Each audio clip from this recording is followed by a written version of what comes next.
সকালের স্নিগ্ধ পরিবেশে শুভ্র সনখান ভিলার অন্তর্মহলটা সেদিন বেশ জমজমাট ছিল। লনের সবুজ ঘাসের ওপর বড়রা চায়ের আসরে মশগুল, ছোটদের ছোটাছুটিতে চারপাশ মুখর। আর সায়রা আপু, তিনি নির্বিকার চিত্তে আমার প্রিয় দোলনাটায় বসে আছেন, কানে ইয়ারপ্যাড গোজা, নিবিষ্ট মনে ট্যাবে মগ্ন।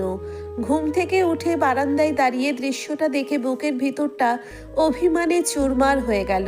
ওই দোলনাটা শুধু আমার, ওখানে আমি ছাড়া কাউকে বসতে দিই না, অথচ সায়রা কত অবলীলায় সেখানে দখল জানিয়েছেন। নিজের আপু প্রিয় জিনিসের উপর অন্য কারো ভাগ বসানো মেনে নেওয়ার মতো অত উদার আমি অন্তত হতে পারবো না। অভিমানে মুখ ফুলিয়ে বারান্দা থেকে সোজা হয়ে ঢুকে পড়লাম, নিচে আর নামিনি। সকাল থেকে কেউ কিছু জিজ্ঞেস করলে না বা হুঁ বলে এড়িয়ে গেছি। নিচুম আপু কয়েকবার ডাকতে এলেও সাড়া দিইনি, যেন মুখে কুলু পেরেছি। মনে মনে নিজেকে বোঝাচ্ছি কয়েকদিনের জন্যই তো এসেছে, আবার তো চলেই যাবে। অতিথি মানুষ, বসুক না, কিন্তু অবাধ্য মন কি আর প্রবোধ মানে? নিজের প্রিয় জিনিস ভাগ বসানো যে কতটা কষ্টের তা শুধু ভুক্তভোগীই জানে। তার উপর কালকের পায়ের ব্যথাটা আজ যেন আরো জাঁকিয়ে বসেছে। সকালবেলায় রুকাইয়া আপু এসে নিজের হাতে খাইয়ে দিয়ে গেছে, সাথে বোনাস হিসেবে ছুটেছে হাজারো বকা। আজ বাদে কাল আপু বিয়ে করে চলে যাবে, তখন আমার কি হবে? সত্যি বলতে ইদানিং কোনো এক অজানা কারণে আমার চেয়ে আমার জীবন নিয়ে রুকাইয়া আপুরই বেশি ভাবনা হওয়ারই কথা। বড় বোনেরা তো মায়ের সমতুল্য হয়, এর জন্যেই হয়তো লোকে বলে বড় বোনদের গা থেকে নাকি মায়ের শরীরের গন্ধ আসে। রুকাইয়া আপু আপন না হয়েও আমার জন্য যা করে তা কোনো আপন মনের চেয়ে কম নয়। আগে ভাইয়াই আমাকে সবসময় আদর করে খাইয়ে দিত। সে বলতো, আয় বুড়ি, এত কম খেলে মানুষ হবে কি করে? নিজেকে তো একটু যত্ন করতে হবে নাকি? একদম হাড্ডির সার হয়ে যাচ্ছিস। ভাইয়ার কথা মনে পড়তেই বুকটা হু হু করে ওঠে। বাবার দ্বিতীয় স্ত্রী যখন আমার কোনো অনুমতি না নিয়ে মায়ের একমাত্র স্মৃতি বিজড়িত শাড়িটা অন্য একজনকে দিয়ে দিয়েছিলেন, আমি কেঁদে তাকে অনেক কথা বলেছিলাম, যার জবাবে সে আমাকে আর আমার মৃত মাকে নিয়ে বিষাক্ত কথা শোনাচ্ছিল। তখন অরণ্য ভাইয়া হুট করে এসে সব শুনে ফেলে এবং তাকে অনেক কড়া কথা শোনায়। এমনকি সেদিন সে বাবাকে পর্যন্ত ছাড়েনি। বাবা তখন চড়া গলায় ভাইয়াকে উদ্দেশ্য করে বলেছিলেন, সারাদিন আমার টাকায় উড়িয়ে আমার মুখে মুখেই তর্ক করিস, ভুলে যাস না যার জন্য আজ তোর মা আমাদের সাথে নেই, সেই মেয়ের হয়ে তুই বাবার মুখে মুখে তর্ক করছিস। এই মেয়েকে যে এখনো আমি এই বাড়িতে পালছি, এটাই তোর অনেক বড় ভাগ্য। ভাইয়া সেদিন ভীষণ রেগে গিয়েছিল, বাবাকে কঠোর গলায় বলেছিল, মা মোটেও অনুর জন্য মারা যায়নি, জন্ম মৃত্যু কারো হাতে থাকে না আব্বু। আমার বোনকে আপনাকে আর পালতে হবে না, আমি নিজেই ওর সব দায়িত্ব নিতে পারবো। আপনি বরং আপনার স্ত্রীর মৃত্যু শোক পালন করুন, দয়া করে আমার বোনকে অপবাদ দেওয়া বন্ধ করুন।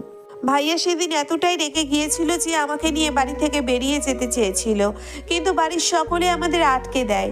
আমিও দাদু আর বড় আম্মুদের ছাড়তে চাইনি, কিন্তু ভাইয়া এই বাড়িতে এক মুহূর্ত থাকতে রাজি হলো না। শেষমেশ আমাকে রেখে যেতে বাধ্য হয়েছিল সে। ভাইয়া এক বস্ত্রেই বাড়ি ছেড়ে চলে গেল। সে এখন আর বাবার থেকে টাকা নেয় না, এখন সে নিজে চাকরি করে প্রতি মাসে নিয়ম করে আমার জন্য টাকা পাঠায়, যাতে কারো দয়াই আমাকে চলতে না হয়। পড়াশোনার সব খরচ সে একা বহন করে। প্রথম বড় চাচুর রাগ হলেও ভাইয়ার এই আত্মসম্মানের কাছে হার মেনে নিয়েছেন। আপু খাইয়ে দিয়ে যাওয়ার পরই বই নিয়ে বিছানায় একা বসে রইলাম। পায়ের ব্যথাটা ভীষণ বাড়ছে। নিচে লনে তখন অন্য দৃশ্য। রাফি সায়রা আপুর পাশে গিয়ে ঘেঁষে বসলো। কি দেখো আপু? সায়রা মুচকি হেসে বলে, এই তো টম ক্রুজের মুভি, আমার ফেভারিট হিরো, বলতে পারো হি ইজ মাই ক্রাশ। রাফির কাছে সায়রা আপুকে মোটেও খারাপ লাগেনি। কাল রাতে এসেছে, অথচ এরই মধ্যে সবার সাথে একদম মিলেমিশে একাকার হয়ে গেছে। একটু কম কথা বলে, তবে গুছিয়ে কথা বলে, ঠিক যেন রুকাইয়া আপুর প্রতিচ্ছবি। অনু আপু আর নিঝুম দুজনেই বাচাল, কেউ কারো কমে যায় না। রাফির সুযোগ বুঝে সায়রা আপুর কানে গোছায় ইয়ারপডগুলো টান দিয়ে দৌড় দিল। সায়রা আপু আচমকাই কাণ্ডে হকচকিয়ে গেলেও পরক্ষণেই হেসে উঠল। Bad boy, give it to me. সে রাফির পিছু ছুটতে শুরু করলো। ববি আর রিদানও তাতে চোখ দিলে মুহূর্তেই পরিবেশটা কলকলিয়ে উঠল। আচমকা পা পিছলে পড়ে যেতেই সায়রা ভয়ে চোখ বুজে ফেলল, কিন্তু সে কোনো ব্যথা অনুভব করলো না, বরং অনুভব করলো কোনো এক বলিষ্ঠ হাত তাকে আগলে রেখেছে। সায়রা ধীরে ধীরে চোখ খুলল। সামনেই দাঁড়িয়ে এক গম্ভীর ও আকর্ষণীয় পুরুষ। তীক্ষ্ণ ও শক্ত চোয়াল, সুঠাম দেহ, হালকা ট্রিম করা দাড়ি, চোখে দামি সানগ্লাস, সানগ্লাস আর সিল্কি চুলগুলো বাতাসে অবিন্যস্তভাবে উঠছে। তার চোখের এই শীতল দৃষ্টিতে যে কোনো মেয়েই প্রথম দেখাতেই টুপ করে প্রেমে পড়ে যেতে বাধ্য। সায়রাও প্রথম দেখায় মুগ্ধ হলেও পরক্ষণেই সূর্যের কথায় তার মন বিষিয়ে গেল। পুরুষটির তিক্ত স্বরে বলা কথাগুলোই কমন সেন্স কি একদম লোপ পেয়েছে? এত বড় মেয়ে হয়ে এভাবে বাড়ির বড়দের সামনে দাপাদাপি করছেন কেন? লজ্জা শরম কি নেই? বাড়িটাকে কি খেলার মাঠ মনে হয়? এরা বাচ্চা, কিন্তু আপনি তো বাচ্চা নন। সায়রার ভ্রু কুঁচকে গেল। তড়িৎ উত্তর দিল সে, আপনাকে তো আমি ধরতে বলিনি মিস্টার। ধরেছেন কেন? নিজেই ধরে আবার উল্টোপাল্টা বলছেন। কথাটা শেষ হতেই সূর্য তাকে এক ঝটকায় ছেড়ে দিল। সায়রা অপ্রস্তুত হয়ে ধপ করে নিচে পড়ে গিয়ে ব্যথায় কোকিয়ে উঠল। সূর্য নিস্পৃহভাবে বললেন, ধরার জন্য সরি, বাট ছাড়ার জন্য I am not sorry. It's your fault, not mine. সায়রার চোখ ছলছল করে উঠল, রাগে গা কাঁপছে তার। সে উঠে দাঁড়িয়ে বলল, অসভ্য, ম্যানারলেস। নিজেকে কি মনে করেন আপনি? হ্যাঁ? সূর্যের রাগ যেন সপ্তম আকাশে চড়ে গেল। নিজের বাড়িতে দাঁড়িয়ে এক মেয়ের কাছ থেকে ম্যানারলেস অপবাদ শুনতে হবে, তার উপর এত বড় মেয়ে, অথচ গায়ের পশ্চিমাদের মতো পোশাক, যা এই রক্ষণশীল বাড়িতে বেমানান। বাড়িতে এত বয়স্ক পুরুষ মানুষের সামনে এভাবে অগোছালো পোশাকে থাকার পর সে আবার তাকে ম্যানার্স শেখায়। সূর্য আর দ্বিতীয়বার সায়রার দিকে তাকালো না। তিনি বেশ করেই বুঝতে পারলেন এটা তার আমেরিকান ফুপির কোনো প্রোডাক্ট হবে। তিনি শক্ত মুখে বললেন, অতিথি, তাই এবারের মতো বেয়াদবি মাফ করলাম। নেক্সট টাইম এমন ব্যবহার করলে চড়িয়ে গাল লাল করে দেবো। মেয়ে, বড়দের সম্মান দিয়ে কথা বলতে শিখুন। বলেই সে গটগট করে হেঁটে চলে গেল। সূর্য ভাই সোজা বড়দের সাথে কুশল বিনিময় করতে গেল, আর সায়রা হতভম্ব হয়ে দাঁড়িয়ে রইল। প্রথম দেখায় কোনো মানুষের সাথে এমন বাজে ইমপ্রেশন হতে পারে তা হয়তো সায়রা আপুর ধারণার বাইরে ছিল। সূর্য ভাই সোজা বড়দের সাথে কুশল বিনিময় করে কিছুক্ষণ গল্প করলেন। ফুপি তো অনেক বছর পর তার আদরের ভাতিজাকে পেয়ে জড়িয়ে ধরে আবেগে ভাসছিলেন। ড্রয়িং রুমে কিছুক্ষণ আলাপ আলোচনা চলল। সূর্য ভাই সবার থেকে বিদায় নিয়ে বিশ্রাম নিতে নিজের রুমের দিকে পা বাড়ালেও হুট করে দিক পরিবর্তন করে আমার ঘরের দরজায় এসে দাঁড়ালেন। দরজায় কড়া নেড়ে গম্ভীর কণ্ঠে ডাকলেন, অনু। সূর্য ভাই সেই গম্ভীর কণ্ঠস্বর শুনে আমার পিলে চমকে গিয়েছিল।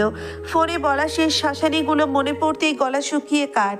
আমি নিশ্চিত ছিলাম আজ আমার কপালে নির্ঘাত শনি আছে। বইটা একপাশে সরিয়ে তড়িঘড়ি করে কাঁথা মুড়ি দিয়ে ঘুমানোর নাটক শুরু করেছিলাম। সূর্য ভাই ঘরে ঢুকেছিলেন। অনুভব করছিলাম তিনি স্থির দৃষ্টিতে আমার দিকে তাকিয়ে আছেন। তারপর ধীর পায়ে এগিয়ে এসে পায়ের কাছের কাঁথাটা সরিয়ে দিলেন। হাতে কিছু একটা নিয়ে আমার ব্যান্ডেজ করা পাটা খুব সূক্ষ্মভাবে পরীক্ষা করতে শুরু করেছিলেন। আমি একটু কায়দা করে এক চোখ খুলে দেখার চেষ্টা করছিলাম তিনি কি করছেন, কিন্তু সেই ধুরন্ধর লোকটার তীক্ষ্ণ নজর এড়ানো কি অতই সহজ? তিনি নিচু স্বরে বললেন, নাটক বন্ধ করে উঠে বস। আজকে তোর সাথে অনেক বোঝাপড়া আছে আমার। ধরা পড়ে গিয়ে আমি মিনমিন করে উঠে বসেছিলাম। সূর্য ভাই আমার সামনে একদম মুখোমুখি বসেছিলেন। তার চোখের চাহনি বলছে তিনি তুখর রেগে আছেন। চোয়াল শক্ত করে তিনি জিজ্ঞেস করলেন, কিভাবে হয়েছে এটা? দৌড় দিতে গিয়ে। আমি আমতা আমতা করে বললাম, কেন দৌড় দিয়েছিলি? ক্লাসে দেরি হয়ে গিয়েছিল তাই। ক্লাসে তোর জন্য কে অপেক্ষা করছিল রে, যার জন্য তোর এত তাড়া ছিল? আমি তার চোখের দিকে তাকিয়েছিলাম। সূর্য ভাইয়া এমনভাবে তাকিয়ে আছেন যেন আমার মনের ভিতরটা পড়ে ফেলছেন। আমি জানি না কেন চোখের মাথায় মুখ দিয়ে বেরিয়ে গেল, একজন আছে যার জন্য আমাকে প্রতিদিন দ্রুত যেতে হয়। দেরি হলে সে খুব মাইন্ড করে। সূর্য ভাইয়ের মুখটা মুহূর্তেই থমথমে হয়ে গিয়েছিল। বিদ্রুপের স্বরে বলেছিলেন, উফ কি প্রেম, দেরি হলে সে মাইন্ড করে। তা কে সে, ছেলে নাকি মেয়ে? অবশ্যই ছেলে। তার উপরে রাগ দেখেই আমি কিছুটা জেদ করেই বললাম, কি বললি? আর একবার বল, শুনতে পাইনি আমি। সূর্য ভাইয়া আমার দিকে ঝুঁকে এলেন। নাক টিপলে এখনো দুধ বের হয়, তার আবার একজন আছে, সে আবার ছেলে?